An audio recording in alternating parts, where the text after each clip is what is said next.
Thank you, Doctor Melillo, for being here. I'm very glad for your presence. I know you are a very busy person, and to take the time for this interview, I'm very thankful. Estoy muy agradecida que el Doctor Melillo está aquí hoy con nosotros para darnos un poquito más de información sobre lo que es toda la respuesta del trauma en el cuerpo desde una perspectiva de neurología funcional. El doctor es un autor muy reconocido, ha trabajado con niños en el espectro autista, pero también se está especializando en adultos con enfermedades mentales, con problemas como borderline, trastorno límite de personalidad, bipolar, ansiedad, depresión, etc. ¿Por qué es revolucionario su trabajo? Porque habla de cómo todos estos temas de diagnósticos de salud mental tienen que ver con la neurología del cuerpo, es decir, el sistema nervioso, que es lo que tratamos en este canal.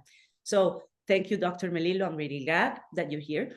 My first question is, how did you start this revolution of understanding that we're not only this physical body with the illnesses that come from some different place, but it's actually about neurology, and it's about this nervous system and brain function?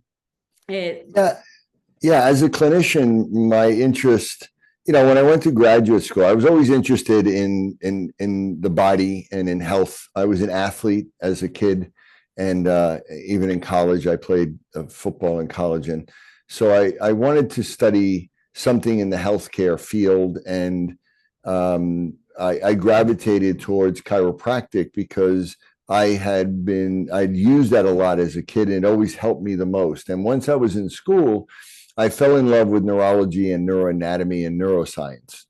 And I wanted to, see how I could combine that, my knowledge and love of the body and physical and nutrition and diet with the brain. And so that's where it started for me. So, as soon as I graduated, I enrolled in a graduate program in neurology and then in rehabilitation.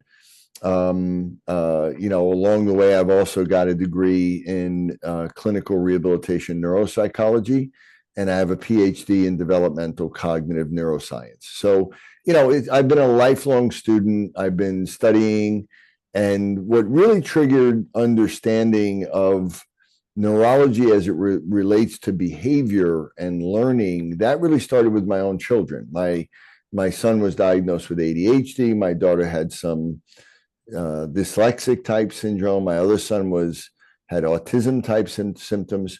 So, I wanted to understand what was happening in their brain, and I wanted to know if there was a way that I could help them to, perform better. And so that really drove me into looking at brain development and looking at children and looking at what the root cause of any of these kind of mental health issues. And that's, really led me on my journey and my whole life. And what we do know is that more and more, we look at even most adult mental health issues of any kind really start in childhood in some way.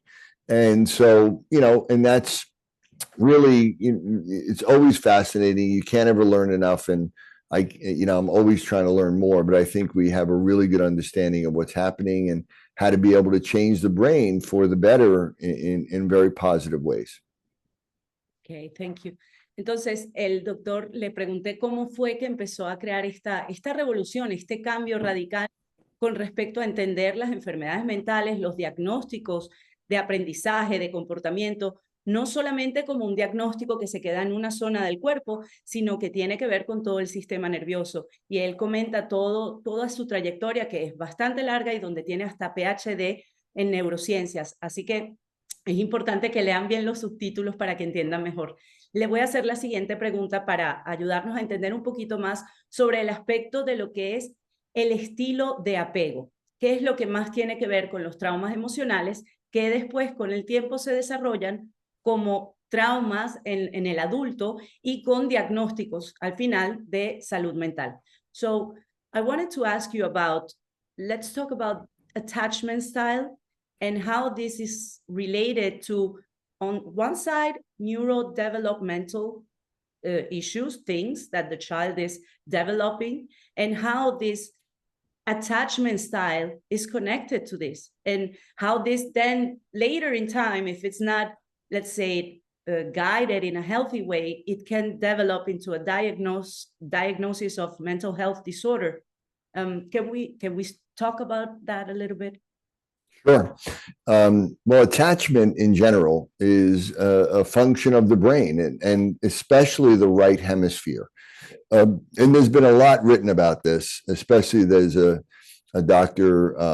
Alan Shore out of UCLA, out of the Geffen Center, and he's published more than anybody else on the relationship and the neuroanatomy of attachment and the right brain. And so, obviously that's a lot of the focus of my work. So we know that the right brain develops first in the first 2 to 3 years.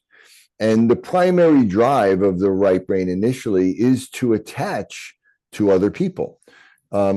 The first thing that needs to happen in the brain is, first and foremost, we need to survive.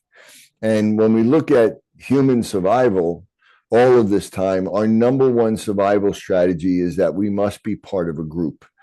So from the very beginning, the right brain, we must attach to our parents to survive.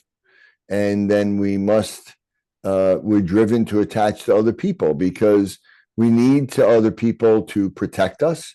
We want them to love us. We want them to even be able to lay down their life for us as children. And so we need to be able to develop an attachment. And that is all driven by networks in the right side of the brain and in that early development. And it's triggered in large part by the mother-child relationship and by, even when a mother is breastfeeding, 85% of the time, most women breastfeed on the left breast because they're engaging their right brain to the child's right brain.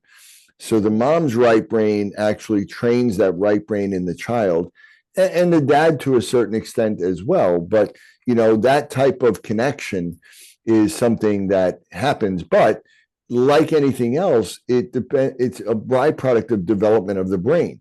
Meaning, as the brain matures and grows, a child can develop a mature, healthy attachment if they're provided with the right stimuli. But what we see is there are many people that have had the right stimuli, or children, but they didn't develop the right attachment, not because it was a problem from the parent coming to the child, but that the child was delayed, and the right brain in particular was delayed in development and couldn't receive the signals. And ultimately, again, the right brain is the ultimate resider of attachment. And then we can talk about how there are also different attachment styles that may be related to right brain and left brain functions. Ok, thank you. El doctor explica algo muy interesante y empezamos a entrar en el tema de los hemisferios. Cuando se habla de trauma o cuando se habla de apego emocional que tiene que estar al inicio de la vida, estamos hablando del lado derecho, del hemisferio derecho.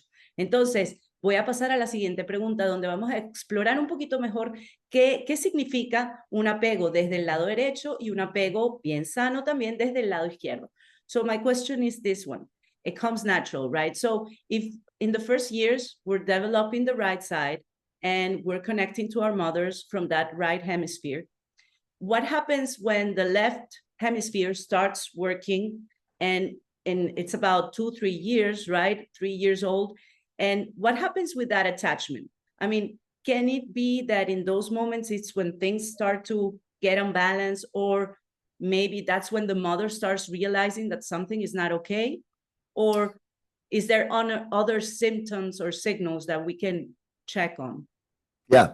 So, part of when the left brain comes online, the left brain isn't really that interested in attachment, right? So the right brain is really about survival and attachment and that social intelligence and that emotional intelligence.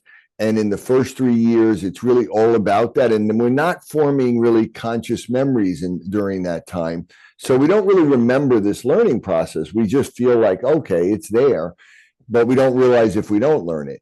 When the left brain comes online, it's really more about the individual. The child becomes more egocentric and more about me and more, narcissistic, let's say. But that's a good thing. It's a normal, natural tendency, right?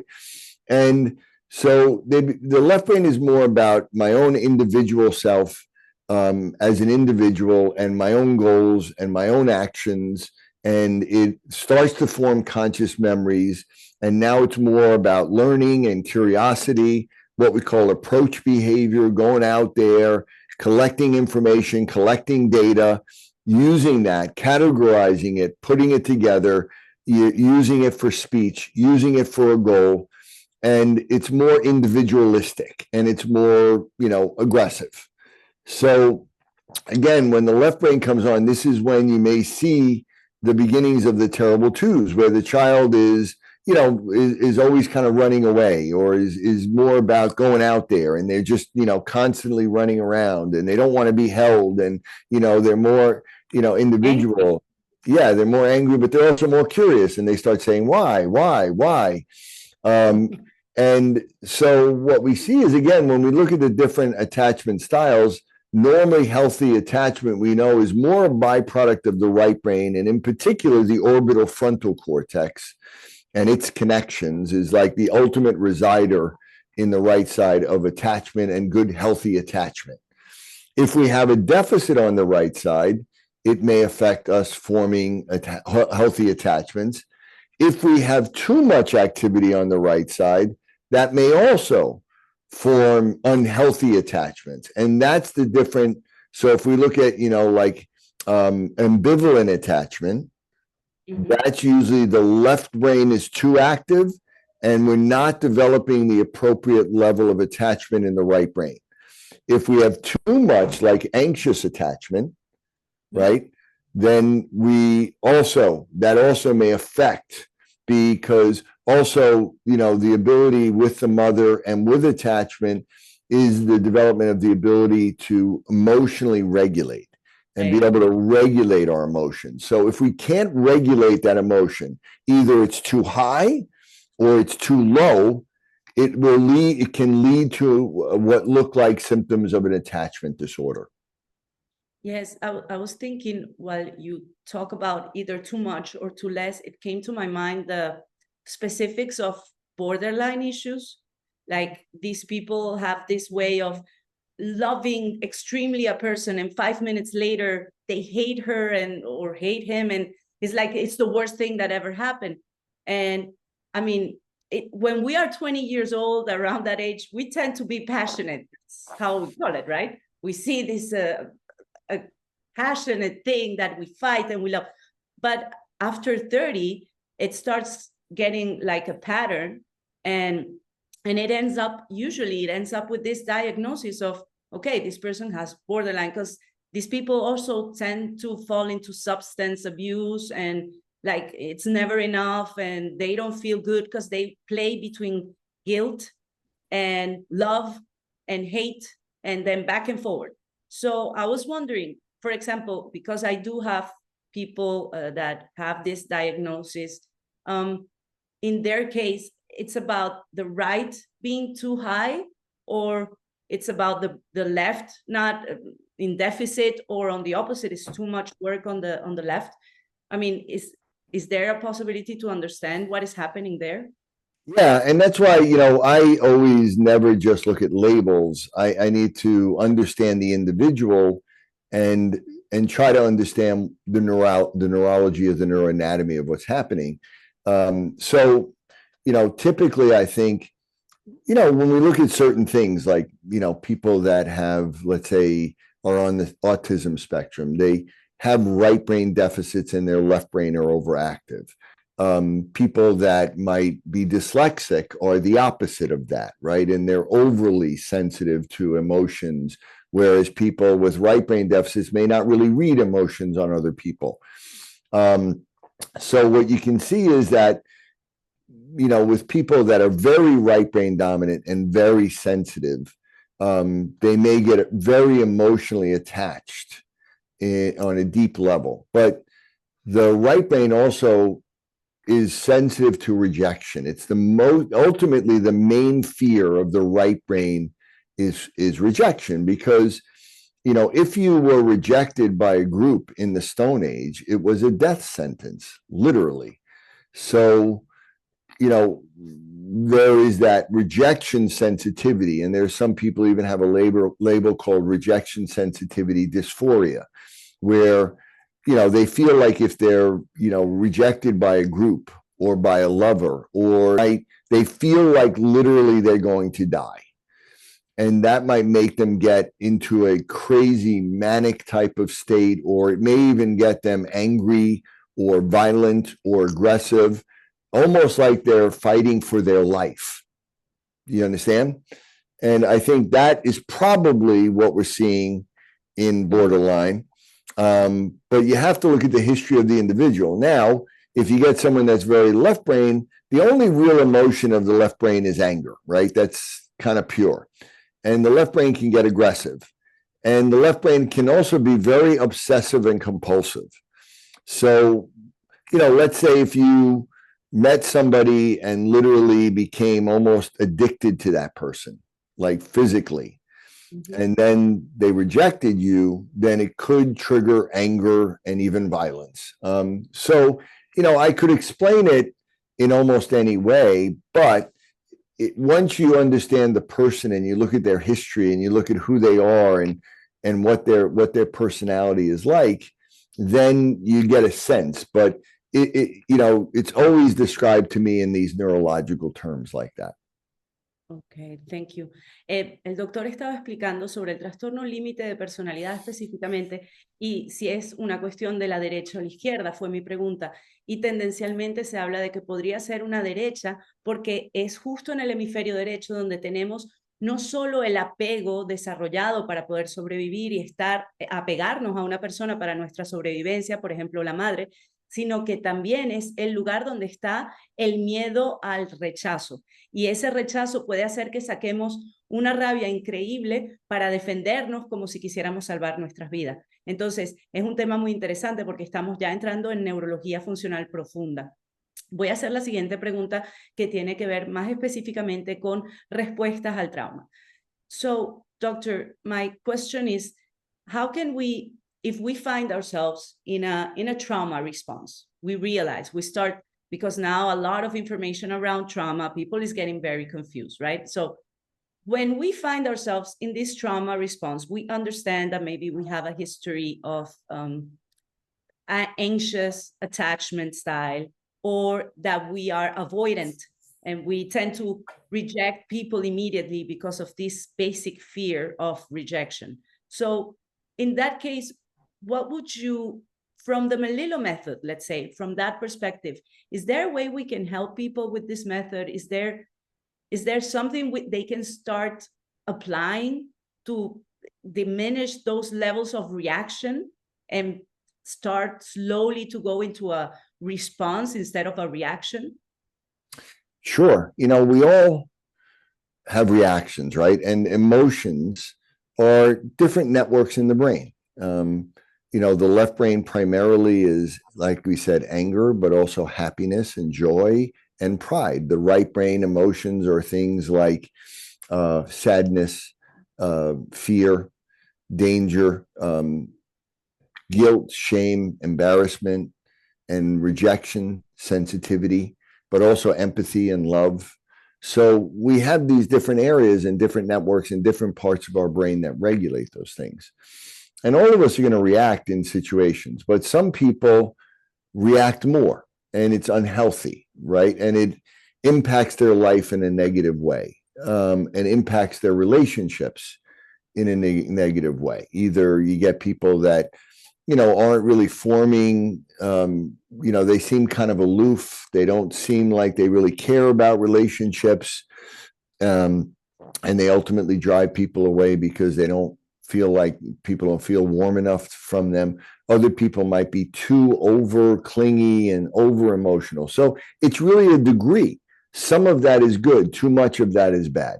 So when we look at trauma and we look at like PTSD, one of the things that's been noted is only about 15% of the population of soldiers that end up with actual PTSD. They're all exposed to the same trauma. So why is somebody traumatized and others are not? One of the things they noticed was that in people that were prone to PTSD, they had a heightened startle response. So that to me means that they still have what's called a Moreau reflex. A Moreau reflex is a primitive infantile reflex that should be gone within the first year. If you still have that, it signifies that your brain is a little bit maybe immature in certain areas, maybe more powerful in other areas, but it usually signifies there's an imbalance there in the brain. And these imbalances can lead to areas of the brain being too strong and other areas being not strong enough or underdeveloped. And ultimately, that's what produces, to me, any sort of mental health issue, depending on what areas of the brain and what networks in the brain. And so, for me, I like to go back and say, okay, well, why are you feeling it? Now, again, we have people that have been traumatized as children, there's adverse childhood experiences, and we know that alters brain development, right? We know that ACEs changes the trajectory of brain development.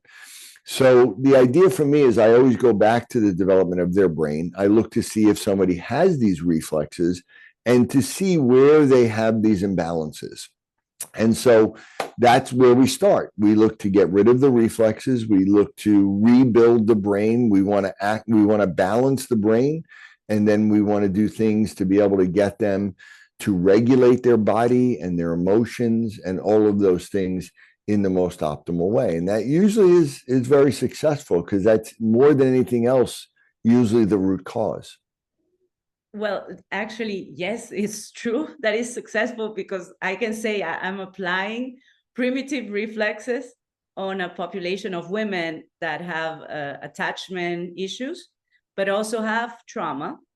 And I used to do only somatics, and I started very shy, very timidly to apply primitive reflexes, to do the evaluation, to understand.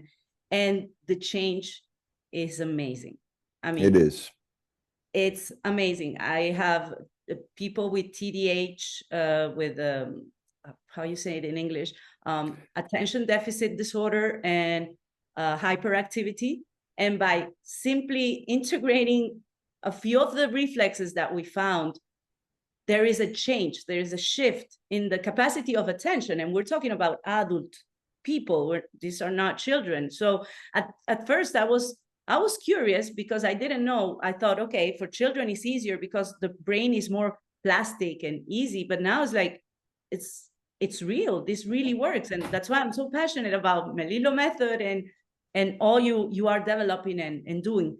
So my question is, as we talk about primitive reflexes, just a small point at this subject, because people don't know in Spanish about primitive reflexes. Voy a pedirle al doctor que explique qué son los reflejos primitivos, que es el inicio de su tratamiento de balance hemisférico para las personas que tienen trauma, estrés postraumático o desórdenes mentales. Se empieza siempre por los reflejos primitivos. Vamos a descubrir qué son. Yes, primitive reflexes, how can we explain them in a simple way? Sure. Just kind of a quick synopsis. The human brain is unique, obviously. And one of the things unique about it is that we have the biggest brain per body size of any primate. But because we're also bipedal, we have the smallest birth canal. So humans have big brains with a small birth canal. So we have to have a unique mechanism in our brain to keep it relatively small in the womb and to be able to get out. And then once we're out, the brain needs to be able to grow fast. And the genes that regulate that, which are 85% of our genes, are very sensitive to the environment to be able to know when to grow and when not to grow. And because of that, it makes our brain the most adaptable brain of any brain on the planet, because we only start out at about 25% of our adult size, but we go to 90% in the first 3 years during the time that the right brain is developing, right? And So our brain is very adaptable, but it also makes us very susceptible to anything that can alter that normal growth and development. And to initiate this whole thing, we need to move. But humans, again, are the only animals that can't really get up and walk and run at birth. It takes us at least a year.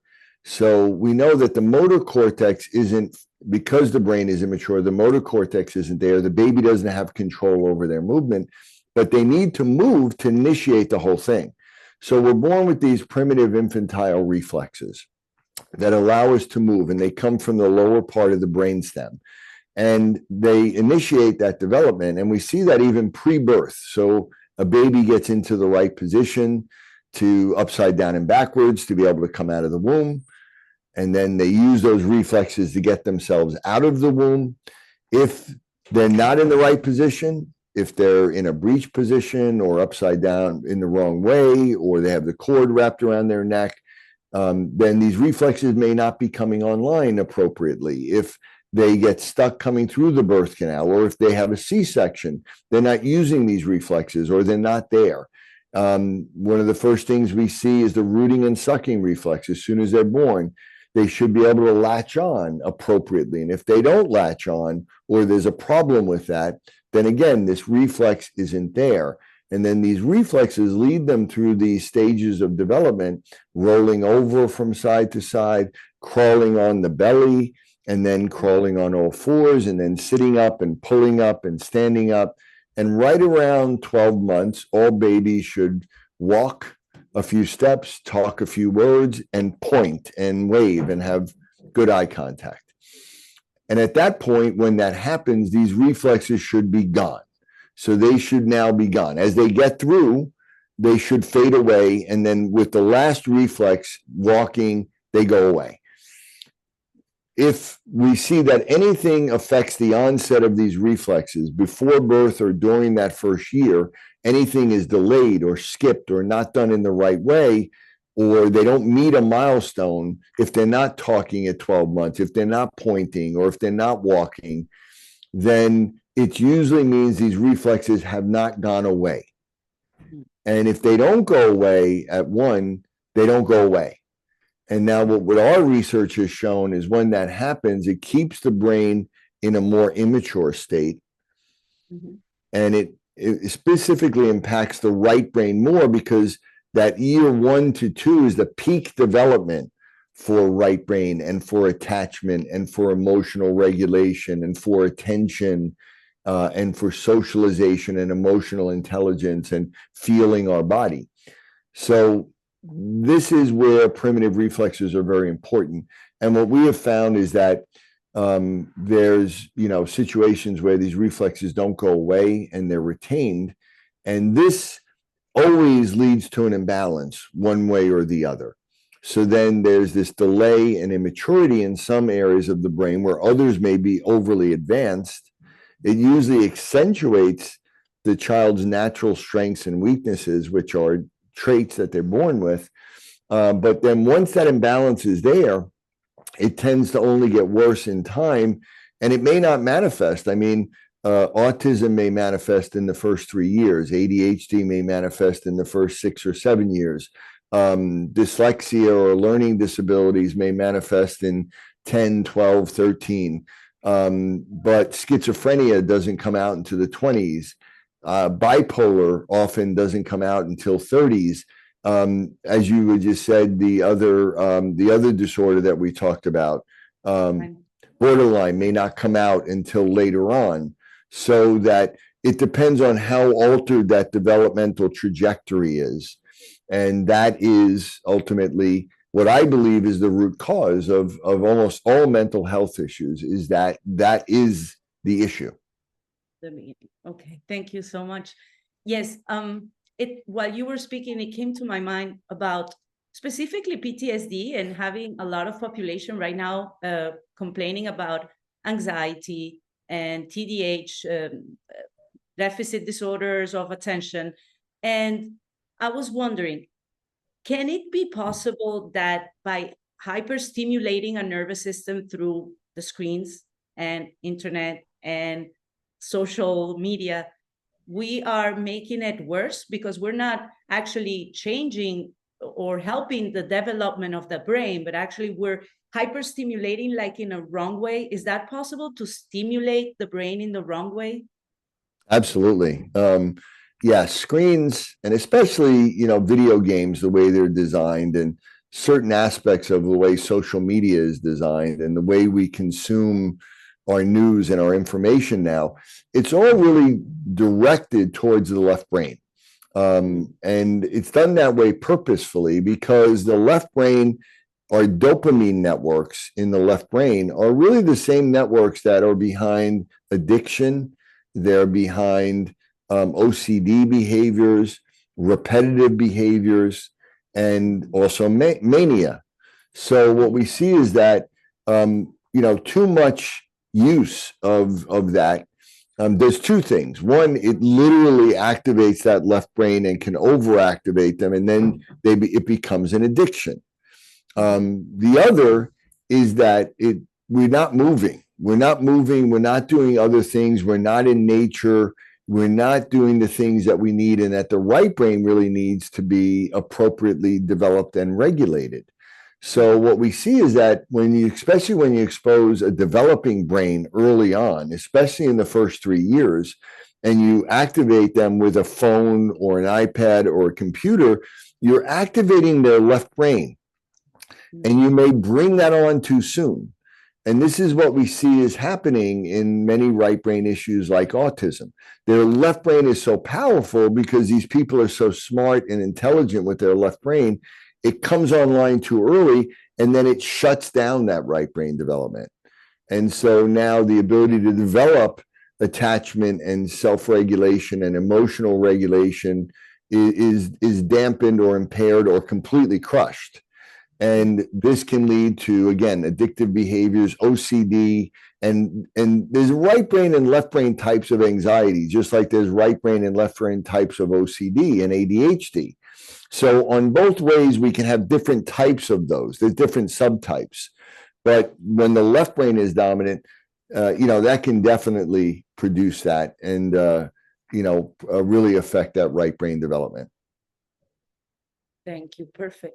Yes, the last question I have is about, in general, we know about cultures that are more left brain, tendentials, or right brain. And in Latin America, also Spain, Italy, they tend to be, they are more about tribes and family and all together and empathy and shame and a lot of, embarrassment. You cannot do that in front of your aunt and your grandfather. So I was wondering, because most of the people I always put the question of, is it right or left? What are we seeing? And what I realize is that most of them are empathic. They are very sweet people. They tend to be very easily embarrassed, and a lot of guilt and shame. And so my what I'm trying to figure out is if they are pushing this left with the screens, which is a lot. Most of them tell me, like in a confession way, that they're watching the phone about 10 hours a day, 12 hours a day, depends if they're working or not. But even in work, they're taking out the phone. And I'm curious about why is this happening? And I thought maybe it has to do with the PTSD. And I'm talking more specifically about 2020, which we were all immobilized. And I think one of the main things of trauma is that the body gets immobilized, so it cannot express what it needs to express. And so I thought maybe this is a connection between a basic trauma that we all have to some extent, emotional, because in this society, we're all going to develop some level of trauma. But by activating with the 2020 and then the screens, it's like everything goes over the top, over volume. But I still don't understand why, if it's a left thing, let's say it's more dopamine, why then the right is also over activating itself? Like they have even more anxiety, I think more right brain anxiety style. And they're developing like also immunological issues. especially women, autoimmune disorders. And I wanted to know your perspective on that. I mean, Sure, no, really good questions. And again, I gave you one example, but again, there's kind of a right brain. But so when we look at it, as you're talking about, a lot of this is the threshold of trauma. Why are some people traumatized by a situation and other people aren't? Why does somebody when when their parent dies, they get thrown into a massive depression that they can't get out of, and other people feel sad for a while? And to me, it all comes down to where your brain was wired in childhood and the balance of these networks. So we know that the first primitive reflex that really develops in the womb is called the fear paralysis reflex. And it is the precursor of the freeze response. So we know that, the freeze response is a very old, meaning evolutionary type of mechanism, that when an animal feels like their life is literally in danger, they freeze. And their heart rate goes down, their oxygen levels, their breathing is supposed to slow down, and it may cause them to faint, which is basically feigning death. So again, imagine you have an animal, they feel like, they're in danger, or you get an animal that like an alligator or crocodile that is going to go after prey. And so this developed to slow their heart rate and lower their oxygen to the point of almost death or looking like they're dead, right? Whether you want to lay perfectly still or whether you lied or whether you want to act dead when you're about to be killed or attacked. And so when that's happening, there are neurological mechanisms that do that, right? So the right brain and the brainstem, the parasympathetic, that's an old parasympathetic mechanism that slows the heart rate, lowers the blood pressure, and may take blood from your head and may cause you to feel faint or actually faint. And it also releases endorphins in your body to numb your body in anticipation of pain. Mm-hmm. And then it literally also kind of splits your brain in your hemispheres and shuts down your hippocampus, which forms conscious memories. And the right brain is still active. And the right brain also is all about sense of danger. So, anytime we feel like we're in danger, the right brain is really, going on. So one of the things you talked about in social media is, we tend to always be reading, what are we afraid of? What bad is going to happen? Or the media is trying to make us feel that way. And so people that consume that are right brain dominant, can be constantly bombarded by the stuff that is making them fearful and making them anxious. And also the right brain is very sensitive to other people's emotions. And again, because we want people to love us and protect us, and we're afraid of being rejected, we're overly sensitive and we fear criticism. We feel like the right brain feels like they're being judged. It feels like they're, ultimately going to get rejected by people. And that fuels this fear, this sense of danger, this anxiety, this shame, embarrassment, guilt. All of those emotions get flooded by that. And so what happens is, if you have an imbalance where your right brain is naturally high like that, your threshold for this is when you feel this sense of danger, and the right brain is more parasympathetic. And the right brain doesn't form conscious memories, and it can shut down our ability to form conscious memories. And that's what happens during trauma. So what happens is trauma lives in our subconscious. It lives mostly in our right brain, and that's where trauma is, and that's what PTSD is. And this can be people, again, if they have a delay or an imbalance because their reflexes didn't go away. In the brainstem, this balance of sympathetic and parasympathetic is what forms at the same time that the reflexes are going away and it matures. And then if the right brain is overactive, they may be overly sensitive to danger and fear, and they have this overreaction where, you know, they get this flood of things that cause them to dissociate. Like when you get this flood of endorphins that numb your body, it literally you dissociate. And so dissociation is related to this, and it literally causes this split.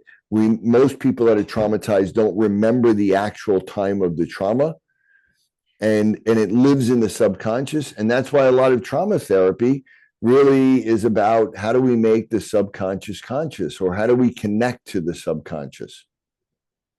Yes, beautiful. Thank you. It's I'm still here. Yes. So thank you so much. I mean, actually, there we are already touching the concept of complex PTSD when it's about this dissociation, because hippocampus just shut down and there's no memory like in a conscious way. I do believe, though, that we have the memory in the body. I don't know. I'm more of this idea. No, you're absolutely right. Because again, the right brain is more connected to interoception, to feeling our body, to being sensitive to pain and temperature and hunger and thirst and all of our senses. And the right brain is more sensory in general. And it is connected with our body more subconsciously, especially because that happens in the first 3 years when we're not forming. So the subconscious is really right brain, and attachment is right brain. And so, yes, I believe that it does live in our body. And I've experienced that, where I've had people that, you know, we've done like, even they've had pain in parts of their body because they were traumatized or injured or hit.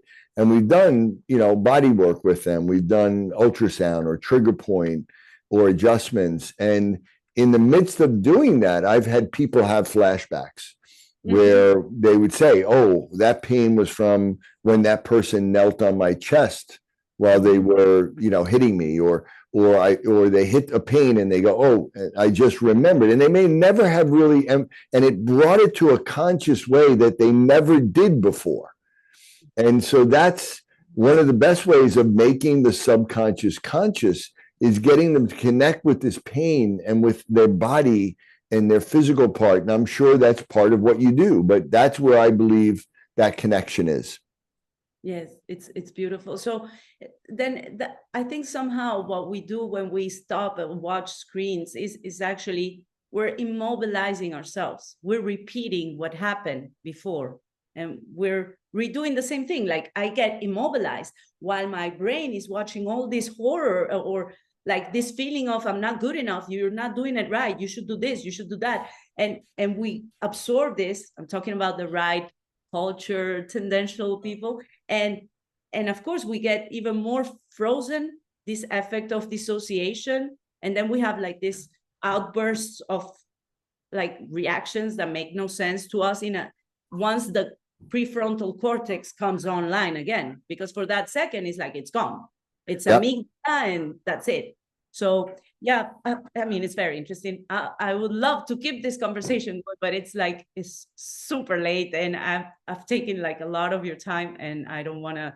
Well, this is good, because I have a lot of people that ask me about, you know, how this all works with trauma, and it's so important because, you know, when people are in this situation, if they have this imbalance, you know, and trauma therapy is great and working with it is great. And like if they have an attachment disorder, and it's great, but if they have this neurological balance that's at the root cause that's been there since childhood, if you don't deal with that and physically try to change that brain, it may be really difficult to do that with just talk therapy or, you know, anything. And it's not just about, you know, stimulating the brain. It's about creating balance in these networks and getting rid of anything that might be holding it back in a state like with primitive reflexes. So it is very important. I have a lot to say in this area, and you know, I haven't had the opportunity. I had one person recently that was in the trauma world that said, you know, there's this huge trauma conference and people need to hear this. Nobody really knows this. They don't understand this. They're not incorporating this into their therapy. And I said, hey, I'm here. I'm open. If you invite me, I'll come. So I'd really love to get this into the trauma world more because it is so important and it can help so many people. And I have worked with it a lot. But, understanding these neurological mechanisms to me is critical. And so, yeah, it's something that with attachment disorder and with trauma, it's all interrelated. And we see it a lot with, these big right brain dominant people. And, my daughter is a singer-songwriter who's got this huge right brain. And she started singing when she was born. She started writing songs when she was 9 years of age that could have been on the radio then. Now she's really like one of the young up-and-coming songwriters in Nashville. So she has struggled with much of this stuff. And she was kind of borderline dyslexic as a kid. But she was also incredibly talented and great and generous, and people loved her. But she also struggled with a lot of this social anxiety and fear of rejection. And so we worked with her a lot with this neurologically and everything, and really helped her a lot. When she went down to Nashville, she realized that everybody down there is like that, right? All these big right brain, creative type people that are singers, songwriters, actors, athletes, chefs, comedians. They all now with COVID, they all went down to Nashville, and wow. It's so big. And she said to me, Dad, I want to do something for my community because all my people I know are struggling with these, and I know that you can help them, and I know that you have answers to let them know that it's not just them, the imposter syndrome, the problem, the fear of rejection, all of that. And so we started a podcast called the Right Brain Podcast, WRITE, brain. Right down. Yeah, and it's all about this. It's really geared towards, the right brain dominant creative community, but that is also the people that are most susceptible to trauma, really. Yes. No, and I think it's beautiful because specifically, I believe that, let's say right brain dominant people are those that are empathetic. I think most doctors, or let's say chiropractors, my mother is a medical doctor, but she's an artist actually. And I started as an artist. I was a singer, a dancer, and then I found myself on this path. And I think these are the people that have this empathy and this feeling in their heart of saying, I really want to help. I Absolutely. And most of them, though, have so much. I mean, we have, at least me, like all these issues that we don't know what to do. And we say, okay, this is trauma. And what do I deal with this? I mean, I'm already 40. What is going to come? How am I going to change? And when I found about PTSD and when I found your method, immediately what I thought was, okay, this has to be known. I mean, this has to come out, because I started with myself, and I started with my kid, who is probably more right brain dominant. And I then applied to my brother, who has anxiety disorders, like to an extreme. And I thought, but anxiety is like more left. And then I was doing the research and studying more with you and more and more. And then it's like, no, this is right brain anxiety because of separation from his daughter. So it has been like a slow learning process for me to get deeper and deeper. And this is why I wanted to bring you to an interview and do the translation myself and everything, because people has to know. If they know, they would understand that maybe it's not so about 20 years of talk therapy, which for God's sakes, I mean, talk therapy has its place and it's amazing and it really helps. But this is about body. This is in the body.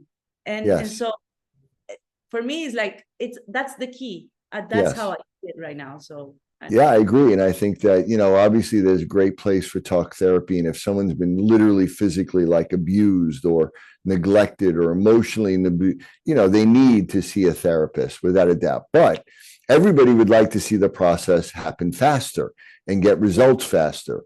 And so if you can also change the brain and also work on the body at the same time, things are going to happen a lot quicker, and also go away and be a lot easier, because you're not fighting it. You're actually just removing the core issues, and then you're able to deal with any abuse or anything that you had. and really, resolve it in your mind and really, I think, eliminate it long term. So yeah, it's all this is very important. You're right. And healers true healers tend to be more right brain dominant. A lot of people in the medical world that are surgeons or, they're so academically bright that, they have to be left brain. Otherwise you wouldn't get through most medical schools. Right. But most other healers that are out there are really very right brain, very empathetic and very, gravitate towards that. So yeah. And we're prone to our own different types of mental health issues. Yes, thank you. That is so nice to hear you say that. So is there anything you would like to, for example, for adults who would like to work with you, is there a way about your expansion? I know you are expanding. You open a new center in New York in front of the, I think, Empire State Building. Yeah. Yeah. And so I know you keep expanding. Would you like to share a little bit more with the audience so that maybe they can find you in different possible ways? Also, the podcast I will write down, of course. Yeah, well, we do have virtual programs, and we've recently even upgraded and created, all these new videos and really expanded that program, and that we'll be rolling that out. We also have a new patient based software that we're going to be putting out so we can even keep better interaction with people. But always, seeing somebody face to face and in person and getting a chance to really examine them is always the best way. So, we have 2 offices in New York now, one on Long Island, one in New York City. We're expanding our virtual programs so that we can work with people virtually even more. We do have an adult ADHD program that's already available online that people can access through my website at drrobertmelillo.com. And of course, I've been training other doctors and therapists, and we are, talking about maybe expanding our centers, in different parts of the world. So that may be happening. We'll keep you posted on that. I just don't want to say anything prematurely about that. But ideally, people can reach out through the website. Again, we also have very active social media on Instagram at Dr. Robert Melillo. And, people can go online, and I have my books and Disconnected Kids. We just came out with the 3rd edition in August, and it's very updated. We're always doing research and publishing research. We have a few new papers that'll be coming out soon. And, we're always looking for how do we upgrade and do that. So for any professionals, we have a really interesting course that we're going to be putting on in April in New York City, called interoception, proprioception, and immunoception. And it really has to do with looking at, especially right brain development and its relationship to nervous system, behavioral issues, immune issues, vestibular issues, things like that. Awesome. Thank you very, very much, Dr. Robert Melillo. Thank you for this opportunity. Hola. Gracias por haber participado en escuchar esta entrevista tan importante para el canal de Estar Bien Cada Día.